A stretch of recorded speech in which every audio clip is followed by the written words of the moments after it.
ಮಾಜಿ ಶಾಸಕರಾಗಿರುವಂತಹ ಸಂಜಯ್ ಪಾಟೀಲ್ ಅವರು ಸಂಪರ್ಕದಲ್ಲಿದ್ದಾರೆ. ಸರ್ ನಮಸ್ಕಾರ. ಅಜಿತ್ ಪವಾರ್ ಅವರ ಸಡನ್ ಡಿಮೈಸ್ ಯಾವ ರೀತಿ ನೆನೆಸ್ಕೊಳ್ತೀರಿ ಅಜಿತ್ ಪವಾರ್ ಅವರನ್ನ ಅಂತ? ನಮಸ್ಕಾರ. ಮೇಡಮ್, ಅಜಿತ್ ಪವಾರ್ ಮಹಾರಾಷ್ಟ್ರದಲ್ಲಿ ಡೈನಾಮಿಕ್ ಲೀಡರ್ ಅಂತ ಹೆಸರು ಬಳಸಿನವ್ರಂತ ಒಬ್ಬ ಲೀಡರ್.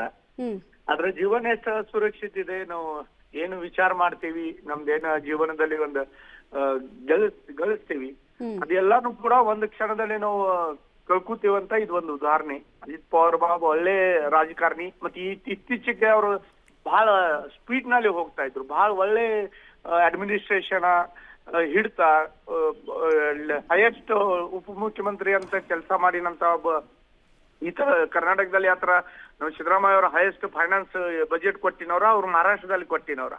ಒಬ್ಬ ಒಳ್ಳೆ ರಾಜಕಾರಣಿ, ಒಬ್ಬ ಒಳ್ಳೆ ಡೈನಾಮಿಕ್ ಲೀಡರ್.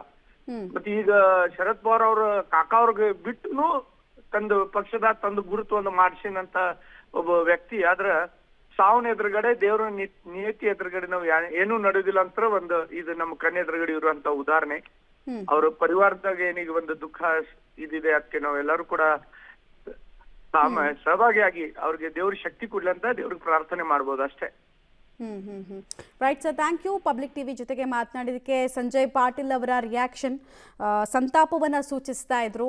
ಬೆಳಗಾವಿ ಭಾಗದ ಶಾಸಕರುಗಳಿಗೆ ಅವಿನಾಭಾವ ಸಂಬಂಧ ಮಹಾರಾಷ್ಟ್ರದ ಪಾಲಿಟಿಷಿಯನ್ಸ್ ಜೊತೆಗಿರುತ್ತೆ. ನಾನಾ ರೀಸನ್ಗಳಿಗೆ ಸಂಬಂಧಗಳಿರುತ್ತೆ.